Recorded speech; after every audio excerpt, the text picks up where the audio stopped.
and welcome to Zappychats, an exclusive HR video series with HR leaders from multiple domains and geographies. I am Ranjit KK, your host for the show, and today I have an amazing leader with me. With over 20 years of total experience and more than 12 years of senior leadership in human resource and talent management, Narendran has enabled many organizations thrive and become successful. Narendran has worked with multinationals in technology, printing and communication industry like GE Capital, Wipro, Satyam Computers, and currently he is with the British banking and financial multinational Barclays as their head of human resources function and head of HR delivery and advisory. Narendran holds several significant certifications, including behavior driven interviewing, job evaluation, competency-based talent management, Strengths Finder, Dale Carnegie, MBTI, to name a few. He is also an expert in developing and streamlining frameworks and dashboards for the HR function. It's an absolute pleasure and honor to be with you, Narendran. Narendran VR, welcome to Zappychats. So let me get into the question. Could you share with us some of the key milestones which has shaped your career? Milestones have shifted. That's why you call them milestones over time. If I look back at my upbringing, and I come from a middle class family from Kerala. I've studied not so international schools, I would say. I'm very proud of.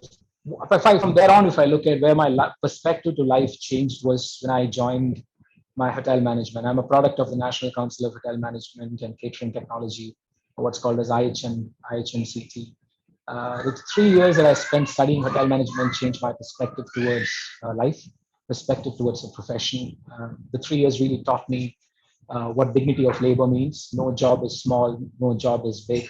It prepared me to come out of my socio-economic sort of belief systems and really taught me the value of labor, the value of learning.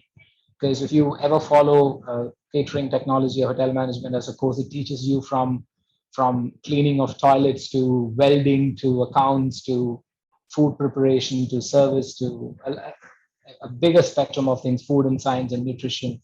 So that really opened up my perspective. So that was one milestone I really can think of and recollect. After that, if I look at it, every employer, every opportunity that I had in my life, that sort of shaped my outlook. So I've shifted industries. I've worked in multiple industries. I started my journey with, what is called as IT outsourcing or BPO world, pure call centers. And in the first year of me working itself, what it really made me realize is more than processes, I understood people. And one of the other milestones that came into my life is when I decided to shift away from being an ops person to an HR person. Movement from being an ops person to HR, that was another milestone of my life. And I realized that my ability to understand people, to create things for people, to help, I wouldn't use the word, it's a very cliche statement to say to help people, but to augment people, that became another critical milestone. Then another key milestone that happened in my life, I would say, is my movement into corporate HR. So I was with Wipro for some years, and after that I joined Satyam Technology. I moved away from learning into corporate HR. I learned the art of creating policies, frameworks, and structures in there. I was working for what was called as the HR framework team of Satyam for about 3 years, where I learned the art of doing that. Another milestone, if I say, is the first international opportunity that I had of working and managing HR for another country. Philippines is the country. And that opened up my perspectives of interacting with another world, another sort of liking and dislikes, and you them with respect and show them what you can do and how you can impact their lives. They will welcome you with both hands. So I made best of my friends there. I made best of my learnings there. And the next stepping stone for me was a shift from ITES into banking. When I moved into Standard Chartered, that was another key milestone, I would say. So every milestone has really taught me something, has made me a better professional. And then I would also sort of jokingly say one of the milestones was also getting married. My wife is highly supportive, highly encouraging of me, taking up, and every time she says, you have a dream, go and chase it. We will fall in line. We will support you. So she moved countries with me. She moved cities with me multiple times and all of that. That was another milestone. So that made me a better, richer professional. Thank you, Naren, for sharing some of those key milestones. Definitely, these are definitely which shaped your career, and the last one, which is the family support, is undoubtedly the best of it. So, getting into the subject, what is your thought on the changes expected in the future of the work, the workplace, and the work culture, based on the current scenario? And how do you think the organizations are creating or developing a healthy work culture in the remote working world? Interesting thing about COVID is COVID really we were prepared for every possible scenario, and organizations which have done BCP scenario testing and continuity testing and disaster recovery plans would have never expected a pandemic like this. It's like a once in a lifetime sort of a pandemic opportunity which impacts the world in such a massive scale. We have seen, and these days corporates work across countries. You always have India goes down, somebody else picks up, and somebody else goes down, somebody else picks up, and boom, here is something which came and grappled the whole world in its arms and said, well, now you show me what sort of a plan you can have.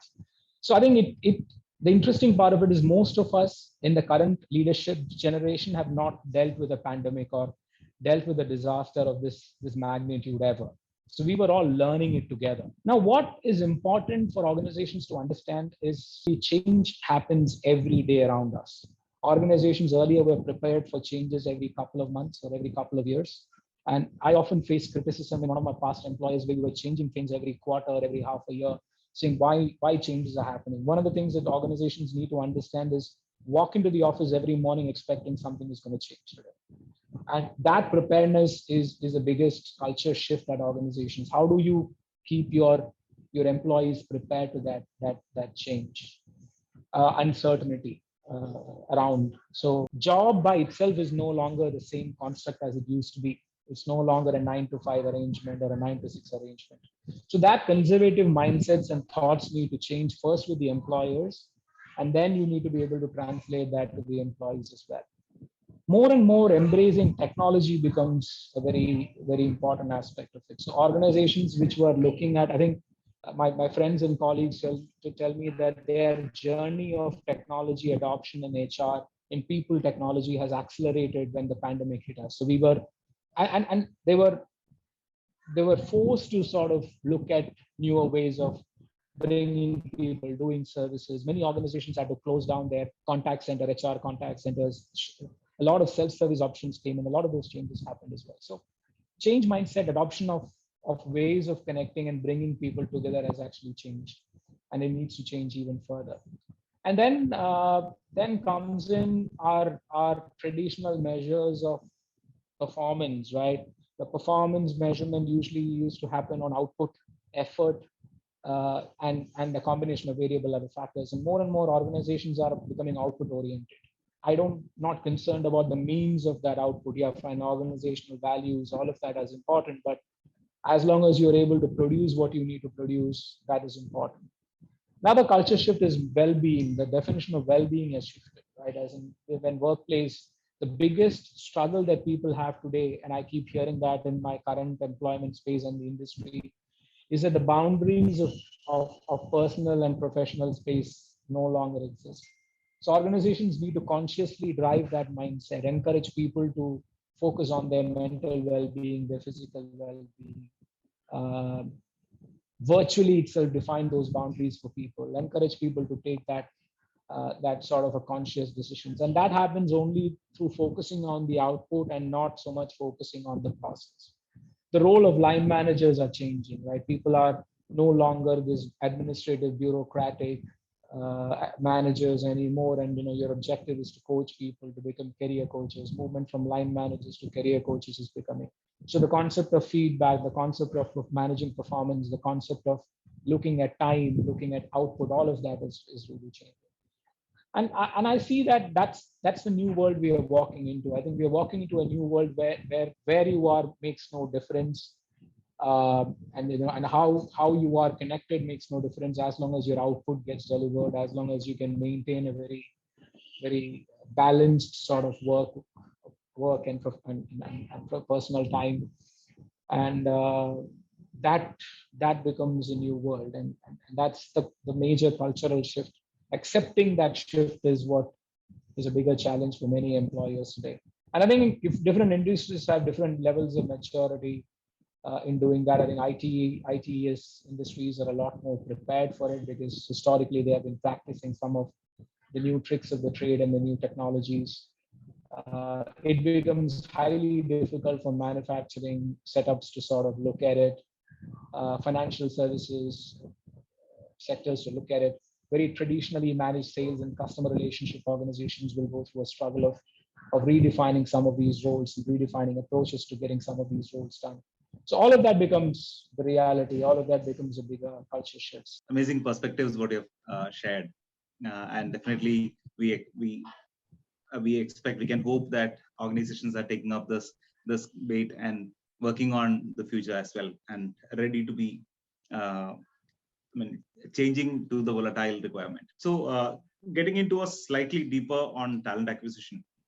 So nowadays, a lot of companies are looking at recruitment process outsourcing, process automation, implementing ATS, or artificial intelligence or machine learning based hiring. So what do you suggest for organizations who are on the journey to upgrade their recruitment process? Different organizations have different challenges and different opportunities, and it is an idea is that you've got plenty of them out there, and an idiot will only sort of consume everything and implement everything.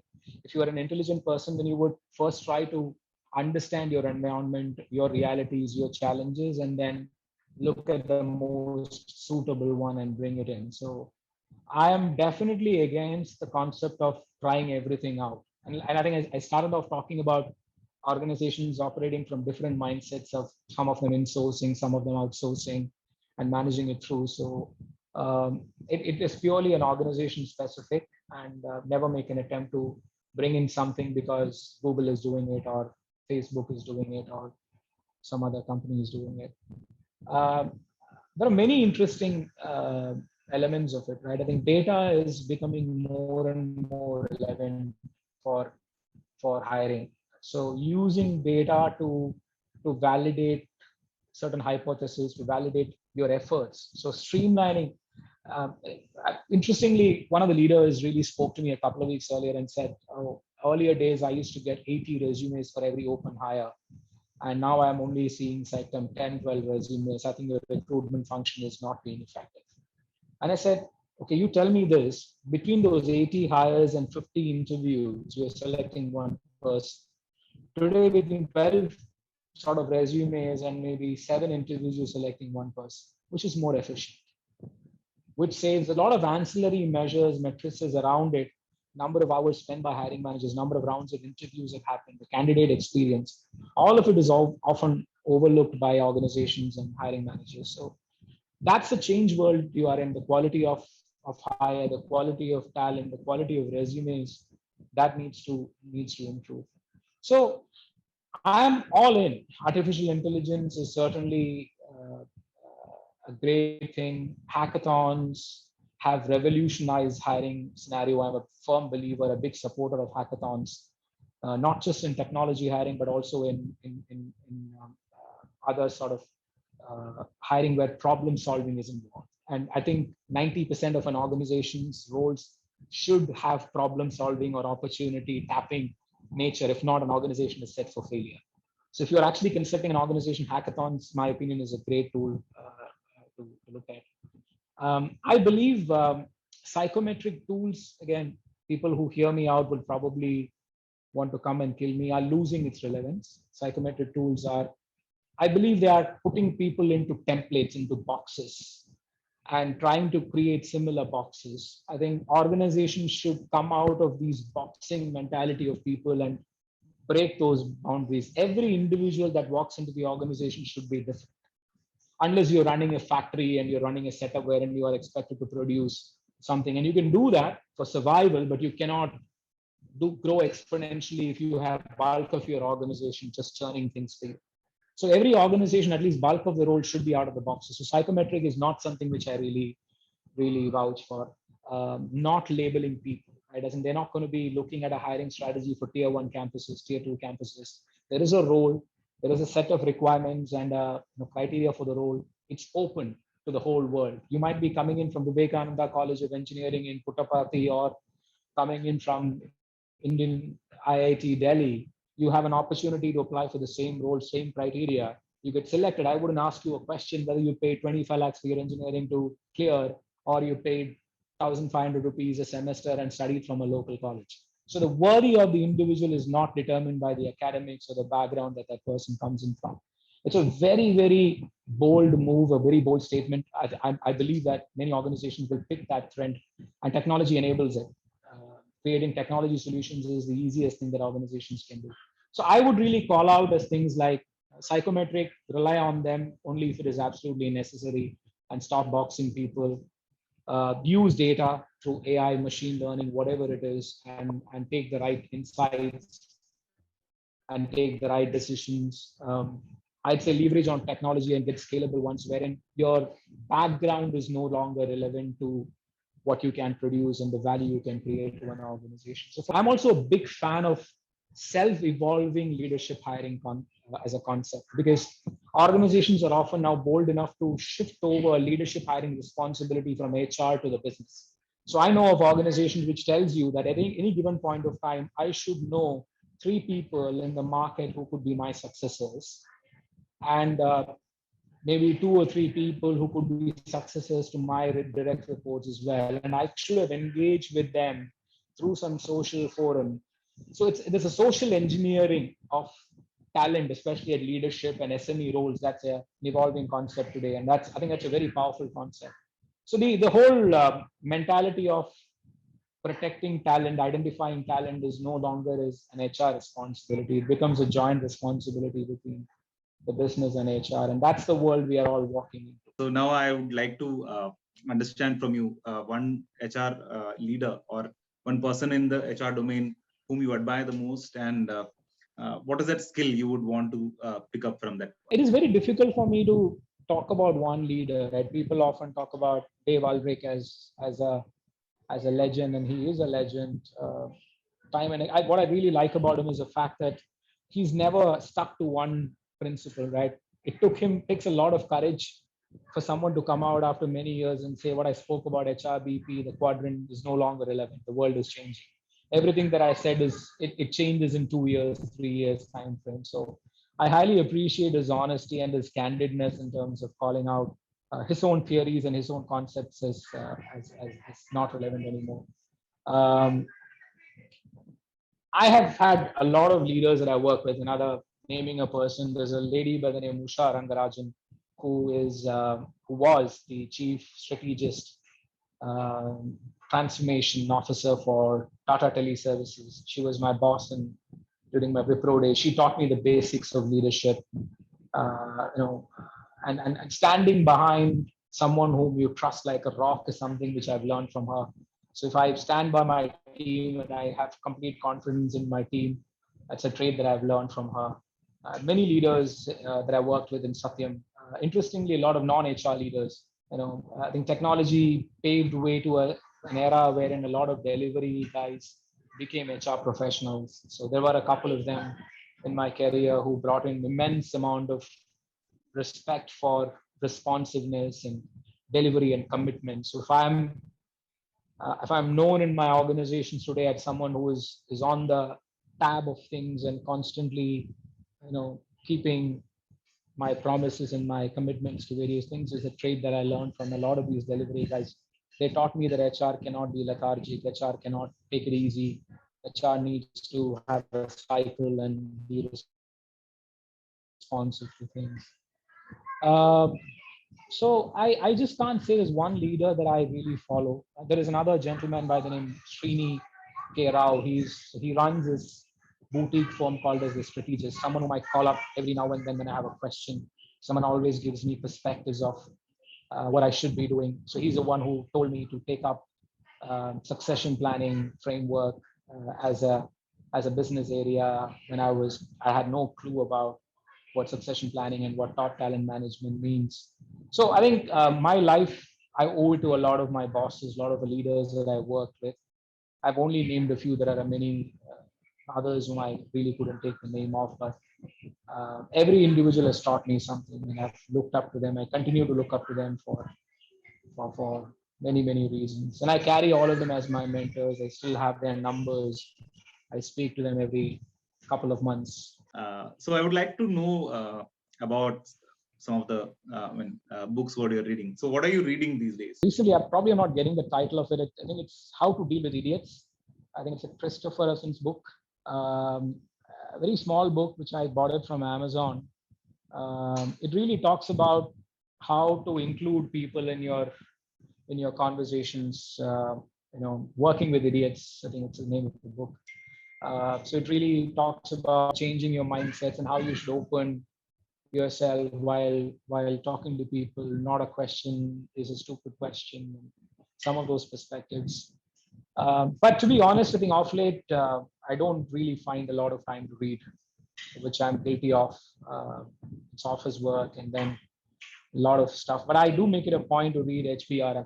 Subscribe to HBR. I read a lot of HBR articles just to keep myself appraised about what others are saying about organizations and industries and all of that. So I spend a lot of time on HBR.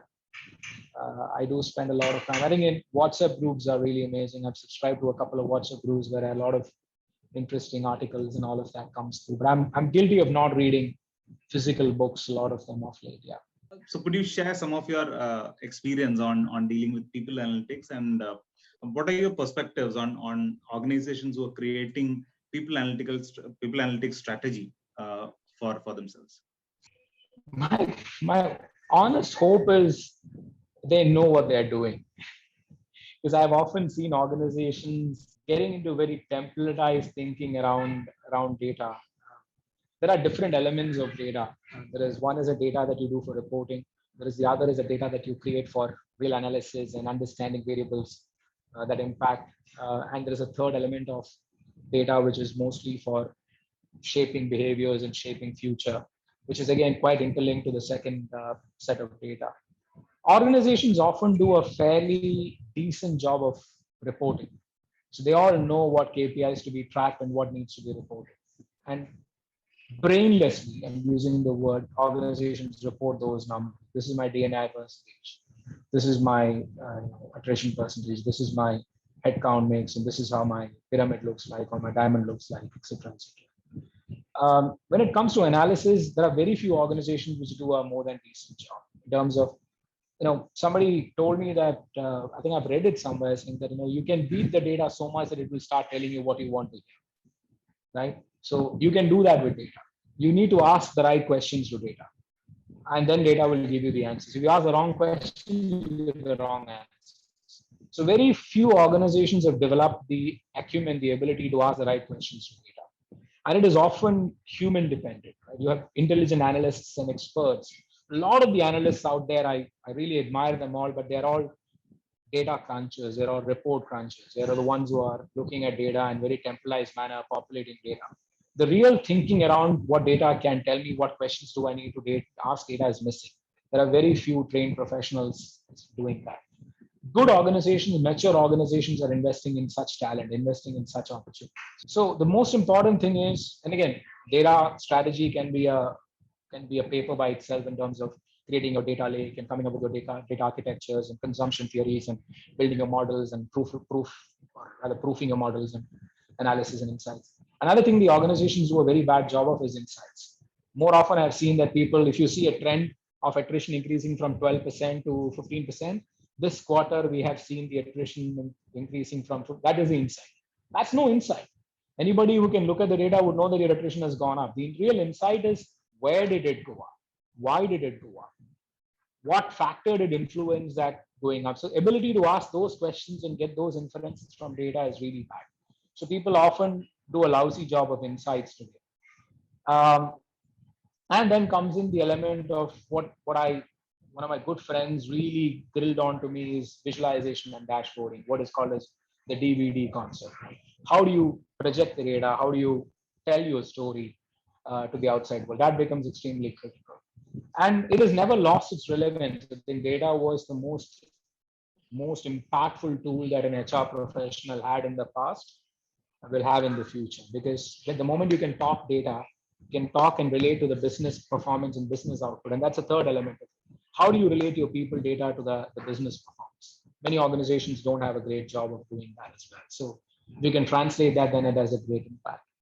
Now, what I spoke of was the challenges and the opportunity that most organizations are chasing today. So people are on the lookout for the right data, hiring the right sort of data professional, looking at creating the right technology behind data. That's a very important thing, right? You need to, at some point of time, democratize data. HR takes this false pride, I say false pride, of thinking that information makes them more powerful. If HR holds on to information, that doesn't make us more powerful. It makes us look stupid, right? I am a firm believer that a data that a line manager requires to take his decisions needs to be provided. Don't hide behind the aspects of, oh, data security, data, this thing, privacy. Yeah, you need to keep that in mind. I'm not saying that it is not important. Categorize your data, but democratize your data, make your data available. Invest in technology and the tools wherein when a leader, if he or she needs to find out something, he's not dependent on coming and asking HR, hey, HR, can you do this analysis for me? An organization which is heavily reliant on HR's ability to provide people data is not an efficient organization. It needs to be entrusted on technology. It should be more empowered and democratized, in my opinion. So that is the journey that organizations need to travel. What is my data? Where is my data? How do I classify my data? How do I build systems and technology where data can be stored securely, can be accessed in the most, by the right people at the right time in the right manner? How do I build in intelligent systems which provides access to data by minimal number of clicks and minimal number of, so if you tell me I use VLOOKUP today and somebody tells me I'm an expert in VLOOKUP today, I'm not quite impressed. You might be, but as an organization, if you're still relying on VLOOKUP and you've not built in BI intelligence systems to generate that data for you, then you are 10 years behind in your journey. So that's the world of data. Predictive modeling is a great tool. I have not really seen many organizations. Years before in Satyam, we worked on a model of predictive attrition. I have only seen organizations creating algorithms and 70%, 85% validated algorithms. Algorithms are never foolproof because data, again, tells you some things. Your intelligence comes into the picture and the reality is quite different as well. There is 15% unpredictability in any decision that you take on the basis of data, if not more. So organizations, if they have been successful in identifying the variables that impact an output and then trying to influence those variables, for me, is successful in predictive modeling because they're able to influence the outcomes on the basis of the trends that they are seeing. So a great organization for me is someone who has made data available for the right decisions to be made and has had some deeper inroads into finding trends, can write good insights, present them well. That's more than enough. Predictive, you can do it later. This shows right from it's not only dashboarding, but it's more about what is the business value add, what you give it. And moreover, HR as a professional need to be more skilled up in terms of handling data and using the data. So what is your message to aspiring HR professionals, young HR professionals in the market? I'm not sure that I have understood the field of HR as much as I can give a message, but I can only talk from my experience of what I have seen in the last 20, 21 years of being an HR, 20 years of being an HR professional.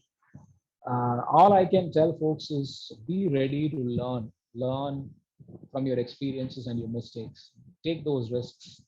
I think the biggest competency required for an HR professional is courage. You have to be courageous. You have to be courageous to make mistakes, to own up to mistakes, to take a leap of faith, to look somebody in the eye and say, this is not right. And the courage is, if you're not courageous, don't get into the HR profession. If you are a yes man, sir, man, yes sir kind of a person, this is not a profession meant for you. So that's something which I would really caution. And then I'd say the ability to learn, the ability to constantly learn, constantly look at. I think that's true for any profession, not just HR. I have changed jobs to learn stuff. I have changed roles to learn stuff. You do something, you take a decision in your life, has to be to learn something. And if you are not learning, then you're not living. That's pretty much my other experience, my other sort of observation from my life. And don't come into this profession because you like people. There are many other professions that you can do better. Become a nurse, become a doctor. There are many others where people care for people a lot more than we do. Come into this profession because you like or you love business. You love creating something, right? Creating something not just for yourself, for the people around you, creating value for the businesses that you work for, creating wealth for yourself and for the others. So if you are coming into this profession for your love for creation, then you would often become a better HR professional. Yeah, and those days when people used to say, "Oh, you are an HR guy. There is no challenge," and even I at some point of time became an HR person because I thought life would be better on that side.